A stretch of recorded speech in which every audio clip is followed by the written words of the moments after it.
جی میرا سوال یہ تھا کہ جیسے عقیدے میں تو بالکل تکلیف نہیں ہے سر، میں عقیدے میں بالکل اہل حدیث کو صحیح سمجھتا ہوں، لیکن فقہی مسائل میں جیسے ایک عامی آدمی ہوں تو میں اگر ایک فقہ کی وہ کرتا ہوں تکلیف، تو اس میں کیا حرج ہے؟ اگر کیونکہ میرے پاس تو وہ نہیں ہے نا کہ میں کیسے پتہ کروں گا کیا بات صحیح ہے کیا غلط ہے۔ اب آپ یہ کہہ سکتے ہیں کہ آپ علماء سے مدد لو، تو کچھ مسائل تو ایسے ہیں جس میں اہل حدیث میں بھی تو چھوٹا موٹا اختلاف ہوتا ہے، تو پھر میں کس طرح سے کنسسٹنٹ رہوں گا ایک فقہ کو فالو کرنے میں؟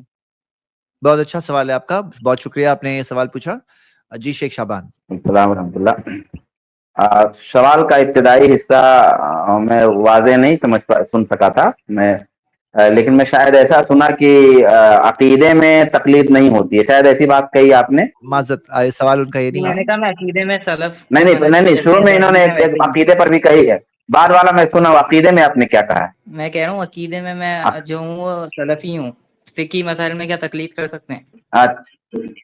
اچھا اچھا، عقیدے میں آپ سلفی ہیں تو فقہی مسائل میں کیا تقلید کر سکتے ہیں؟ تو فقہی مسائل میں بھی سلفی رہیے۔ عقیدے میں الحمدللہ سلفی ہیں تو فقہی مسائل میں بھی سلفی رہیے، کوئی مسئلہ ہی نہیں ہے۔ جہاں تک یہ تو بات بار بار آ چکی ہے سوال کا، ان کا تو سمجھ فتویٰ ہے۔ گیا۔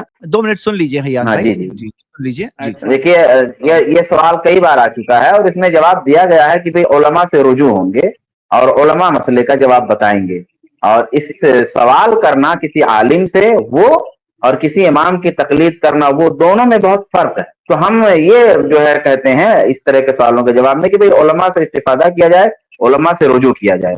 اب یہاں مسئلہ کیا ہے؟ علماء سے رجوع کرنے میں آپ تقلید کیوں چاہتے ہیں؟ علماء سے رجوع کرنے میں کیوں مسئلہ ہے؟ کیونکہ کچھ مسائل ایسے ہیں جس میں اختلافات اہل حدیث کے اندر بھی تو چھوٹے موٹے ہو سکتے ہیں نا۔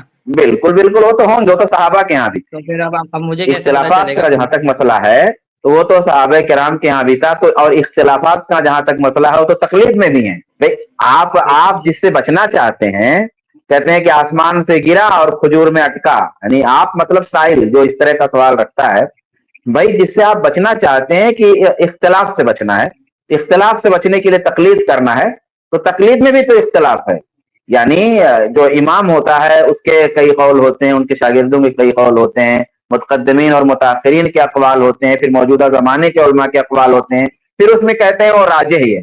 تو ایسا اہل حدیثوں کے ہاں بھی ہے، اہل حدیثوں کے ہاں بھی اختلافات ہوتے ہیں مسائل میں، اور پھر یہ ہوتا ہے کہ راجح یہ ہے، یعنی اختلاف تو ہے لیکن راجح مسئلہ یہ ہے، جو راجح مسئلہ آپ کو بتایا جائے اس کو قبول کر لیجئے۔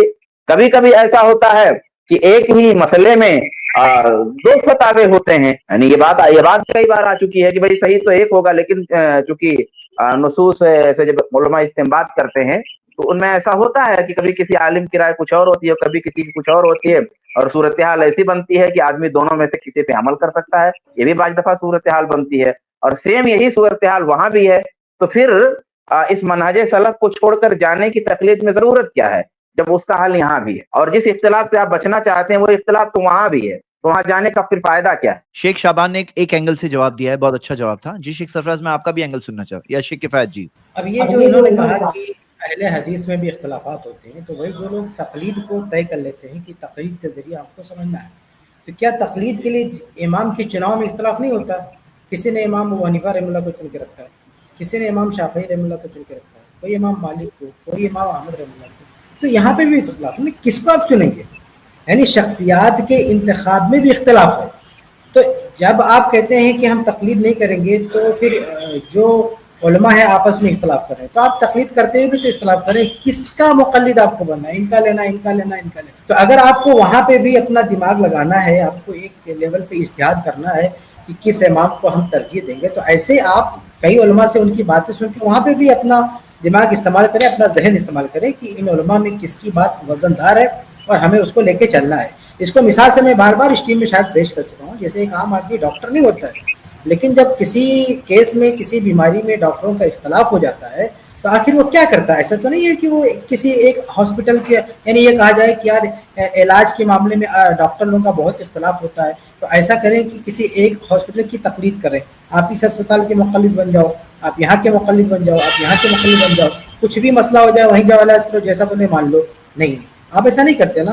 تو میڈیکل لائن میں بھی ہر آدمی چاہے وہ عالم ہو چاہے عالم نہ ہو، وہ کوشش کرتا ہے اور اپنا پورا ذہن لگا کہ وہ ایک فائنل ایک ڈیسیجن لیتا ہے کہ ہم کو یہاں علاج کرانا ہے کہ نہیں کرانا ہے۔ تو یہی محنت اور یہی جستجو اور یہی کوشش ہونی چاہیے شریعت کی رائے میں بھی کہ ایک شخص جیسے جان کی حفاظت کے لیے اور اپنی صحت کی حفاظت کے لیے پوری کوشش کرتا ہے کہ ہم صحیح ڈاکٹر تک پہنچ سکے، صحیح علاج ہم کو مل سکے، ایسے ایمان کی حفاظت کے لیے، دین کی حفاظت کے لیے ایک آدمی کو یہی کوشش کرنی چاہیے کہ صحیح عالم تک ہماری رسائی ہو سکے اور اس عالم کے صحیح قول تک ہم پہنچ سکے۔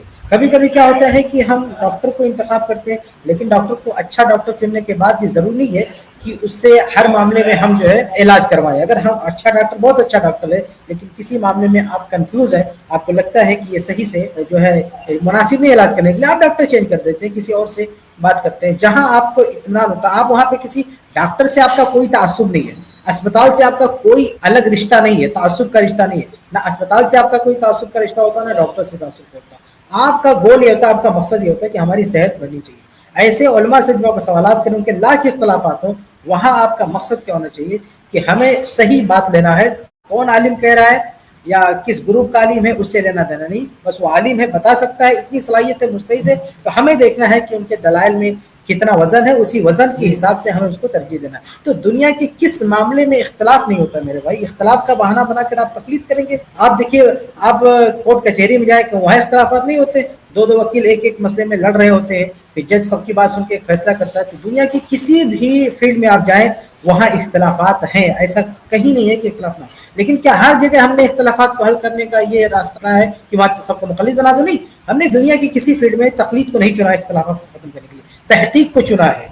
ایسے ہی دین کے مسئلے میں بھی اختلافات جہاں ہیں تو اس کو فیس کرنے کے لیے ہم تقلید کی رائے نہیں چنیں گے، ہم تحقیق کی رائے چنیں گے۔ شیخ میں چاہ رہا تھا، ایک بھائی نے چیٹ میں ایک سوال پٹ اپ کیا ہے، وہ کہہ رہے ہیں کہ میڈیکل لائن میں بھی سارے کسی ایک بڑے ڈاکٹر کو اپنا رہنما بنا لیتے ہیں جو بڑا علم والا ہو۔ ایسا پریکٹیکل نہیں ہوتا کہ کسی بڑے ڈاکٹر کو رہنما بنا لیں، بالکل نہیں۔ بہت سارے لوگ دیکھیے، ایک میڈیکل لائن میں ایک بات بہت معروف ہے، اگر آپ آپریشن کے مرحلے سے گزرے ہوں تو کہیں بھی چار لوگوں سے بات کریں گے تو لوگ ایک بات عام طور سے کہتے ہیں کہ آپ سیکنڈ اوپینین لو، آپ تھرڈ اوپینین لو۔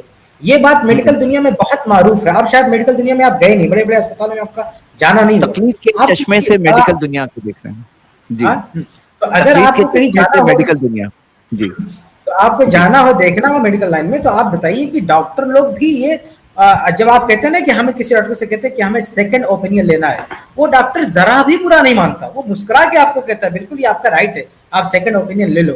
تو یہ میڈیکل دنیا میں باقاعدہ گائیڈ کیا جاتا ہے کہ اگر آپ کو بڑا ڈیسیزن لینا ہے، آپریشن کرانا ہے، ہارٹ کا مسئلہ ہے، کڈنی کا مسئلہ ہے، تو کم سے کم آپ سیکنڈ اوپینین لے لو یا تھرڈ اوپینین لے لو۔ یہ پوری میڈیکل دنیا کہتی ہے۔ آپ کہہ رہے ہیں کہ ایک کو چنا جاتا ہے، ایسا پریکٹیکل میں نے پوری دنیا میں کہیں نہیں دیکھا۔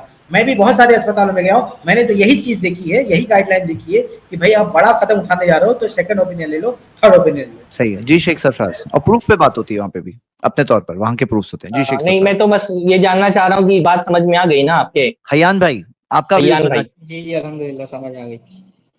کیا سمجھ بارک میں اللہ آیا؟ فیک۔ یہی کہ تقلید راستہ نہیں ہے، ہمیں چاہیے کہ علماء اہل حدیث سے مسئلہ پوچھیں، اور اگر اس میں اختلاف ہے تو وہ تو صحابہ میں بھی اختلاف تھا، تو اتنی بڑی بات نہیں ہے۔ آپ جو اس میں دلیل دیکھو کس کے پاس ہے، لیکن پھر اس میں یہ مجھے پتا کیسے چلے گا دلیل کا، یہ مسئلہ ہے، مجھے تو عربی بھی نہیں آتی، یہ اس کا کیا حال ہے اگر میرے اختلاف بھائی، ہے؟ آپ مان لیجیے کہ آپ مقلد ہیں، مان لیجیے کہ آپ مقلد ہیں، تو آپ کے پاس دو راستے ہیں، یا تو آپ کسی ایسے مقلد عالم کے پاس جائیں اور اس سے بولیں کہ مجھے حنفی مسلک کے مطابق فتوا دو، یا آپ کے پاس ایک راستہ ہے کہ آپ کسی اہل حدیث عالم کے پاس جائیں اور آپ اس سے کہیں کہ مجھے قرآن و سنت کی روشنی میں کوئی جواب دو۔ تو آپ ایک عامی ہونے کی حیثیت سے آپ کو کیا لگتا ہے کہ کون سا رویہ زیادہ مناسب ہے؟ کسی مقلد سے جا کر کے یہ پوچھنا کہ مجھے حنفی مسلک کے مطابق فتوا دے دو، یا کسی اہل حدیث عالم کے پاس جا کر کے یہ پوچھنا کہ مجھے قرآن و حدیث کی روشنی میں جواب دو؟ دونوں میں سے کون سا رویہ زیادہ درست ہے ایک عامی کے لیے؟ دونوں قرآن و حدیث سے پوچھنا۔ تو بس ہماری دعوت وہی ہے کہ عام آدمی کسی عالم کے پاس جائے اور اس سے پوچھے کہ مجھے قرآن و حدیث کی روشنی میں جواب دو، وہ دلیل دے دے قرآن و سنت کی روشنی میں، تو آپ قبول کر لیں۔ اگر یہی وہ تو ہم کہتے ہیں دلیل نا نہیں دیتا تو پھر نہیں مانے اس کی بات عالم کی۔ بھائی، آپ دلیل سے اہل حدیث کا مطلب ہوتا ہے دلیل کی اتباع کرنے والا، تو آپ دلیل کو فالو کریں۔ ایک سوال ہے اس سے ریلیٹڈ شیخ سرفراز، یہ بھائی پوچھ جی رہے ہیں کہ کسی کو مت سنو، صرف اہل حدیث مولوی صحیح ہے، مطلب یہ بولنا چاہ رہے ہیں کہ صرف اہل حدیث مولوی کی سنو، کسی اور کی مت سنو۔ تو یہ سوال کا جواب میں چاہ رہا ہوں دیا جائے۔ تو اچھا، اس کا مطلب کیا ہوتا ہے کہ ہم یہ کہہ دیں کہ سارے لوگ صحیح ہیں؟ صحیح تو کوئی ایک ہی ہوگا نا۔ اچھا آپ بتائیے کہ ایک طرف ایک آدمی بول رہا ہے کہ یہی مسلک صحیح ہے، ایک آدمی بول رہا ہے کہ سارے مسلک صحیح ہیں، تو کیا ایسا ہو سکتا ہے کہ سارے صحیح ہوں؟ صحیح تو کوئی ایک ہی ہوگا میرے بھائی. اگر آپ بول رہے ہیں نا جو آپ بول رہے ہیں, اگر آپ کی بات کی نفی کر دی جائے, آپ کی بات تسلیم کر لی جائے اور کہا جائے نہیں سارے لوگ صحیح ہیں, تو سارے لوگ کیسے صحیح ہو سکتے ہیں؟ دین اللہ تعالیٰ نے ایک ہی اتارا ہے, تو سب لوگ نہیں صحیح ہو سکتے, کوئی ایک ہی صحیح ہے. دنیا میں یہی تو امتحان ہے کہ دنیا میں شبہات ہیں, ان شبہات میں ایک حق ہے اور بہت سارے باطل ہیں. آپ کی ذمہ داری ہے مسلمان ہونے کی حیثیت سے کہ آپ بہت سارے باطل کے بیچ میں اس ایک حق کو تلاش کر کے اختیار کریں. یہی تو دنیا میں امتحان ہے اصل. اور ہم یہ کہاں بول رہے ہیں کہ کسی کو مت سنو, ہم یہ تھوڑی بول رہے ہیں کسی کو مت سنو, ہم تو یہ کہہ رہے ہیں نا کہ اس کی بات سن لو کسی کو بھی, لیکن مانو اس کی جس کی بات دلیل کے زیادہ موافق ہے. ہم کب بول رہے ہیں آپ کو کہ کسی کی مت سنو؟ بھائی تقلید کرنے والا بولتا ہے کسی کی مت سنو, وہ بولتا ہے کہ کسی کی مت سنو, دلیل دیکھو ہی مت, بس امام نے جو بول دیا وہ مان لو. مقلد بولتا ہے کسی کی مت سنو. اہل حدیث کہاں بول رہا ہے کسی کی مت سنو؟ اہل حدیث تو کہہ رہا ہے بھائی ایک مسئلے میں اختلاف ہے, ان کی بھی سنو, ان کی بھی سنو, ان کی بھی سنو. پھر دیکھو کہ دونوں سب لوگ دلیلیں کون سی دے رہے ہیں, جو دلیل کے موافق بات کر رہے ہیں اس کی بات مانو. اہل حدیثی تو کہتا ہے سب کی سنو, مقلد کہاں کہتا ہے سب کی سنو؟ مقلد تو کہتا ہے تم حنفی ہو تو مت دیکھو کہ امام شافعی کیا کہہ رہے ہیں, احمد ابن حنبل کیا کہہ رہے ہیں, امام مالک کیا کہہ رہے ہیں, لیث کیا کہہ رہے ہیں, اوزائی کیا کہہ رہے ہیں, سفیان ثوری کیا کہہ رہے ہیں, امام نخعی کیا کہہ رہے ہیں. تم کسی کی مت سنو, تم صرف امام کی سنو اور دلیل جانے بغیر اس کے پیچھے چلو, یہ مقلد کہتا ہے. اہل حدیث تو یہ کہہ ہی نہیں رہا کسی کی مت سنو. اہل حدیث تو کہہ رہا ہے بھائی سنو, امام شافعی کی بھی سن لو کسی مسئلے میں, امام حنیفہ کی بھی سن لو, امام مالک کی بھی سنو, احمد ابن حنبل کی بھی سنو, سارے ائمہ کی سنو, سب کے دلائل دیکھو, صلاحیت پیدا کرو اپنے اندر, تجزیہ کرو, جس کی بات دلیل کے موافق ہے اس کی بات مان لو. تو میرے بھائی سب سے زیادہ اوپن اس معاملے میں اہل حدیث الحمدللہ. اور مزید عام آدمی علماء کی طرف رجوع کرے. اب دیکھو علماء میں دیکھنا تو پڑے گا کہ کون سے علماء ہیں جو صحیح منہج پر ہیں. دیکھو مسائل میں غلطی ہو سکتی ہے, مسائل میں غلطی ہو سکتی ہے, انسان ہے, لیکن کم سے کم فارمولا صحیح ہونا چاہیے, منہج صحیح ہونا چاہیے. اگر کوئی عالم ہے جو کہہ رہا ہے کوئی چیز شرک والی بات سکھا رہا ہے, تو آپ اس عالم کی طرف کیسے رجوع کر سکتے ہیں؟ تو ہم یہ نہیں کہہ رہے ہیں کہ شرک سکھانے والے عالم, عام آدمی جو رجوع کرے گا تو شرک سکھانے والے عالم کی بات لے لے, سن لے. علماء کی طرف رجوع کرو کا مطلب یہ نہیں ہے نا کہ کوئی شرک سکھانے والے عالم کی طرف جاؤ یا بدعت سکھانے والے عالم کی طرف جاؤ. اسی طرح جو لوگوں نے اپنے آپ کو باندھ دیا ہے کہ ہم تو یہ امام کے ماننے والے ہیں, ہم تو ان کی بات کو کسی بھی حال میں نہیں چھوڑیں گے. مطلب قرآن و حدیث کے 100 دلائل آ جائے لیکن ہم تو امام کے ہی ماننے والے ہیں, ہم ان کی بات نہیں چھوڑ سکتے ہیں. جن کا یہ طریقہ کار ہے, جن کا یہ منہج ہے, جو اپنے آپ کو اس طرح سے باندھ چکے ہیں کہ ہم قرآن حدیث میں کیا ہے دلائل, امام شافعی ہے, امام مالک ہے, احمد بن حنبل ہے. اگر کوئی کہے میں امام ابو حنیفہ کا ماننے والا ہوں رحمہ اللہ, اور ان کی بات کسی بھی حال میں نہیں چھوڑوں گا, اگر کسی کا یہ موقف ہے تو ابھی آپ ان سے کیا ایکسپیکٹ کر سکتے ہو؟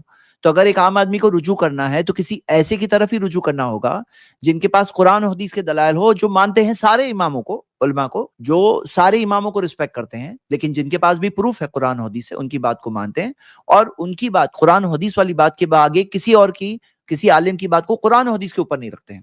تو یہ جو علماء کا یہ طریقہ کار ہے, انہی کی بات طرف رجوع کرنا پڑے گا. اور آج کے زمانے میں یہ طریقہ کار اہل حدیث علماء کا ہے.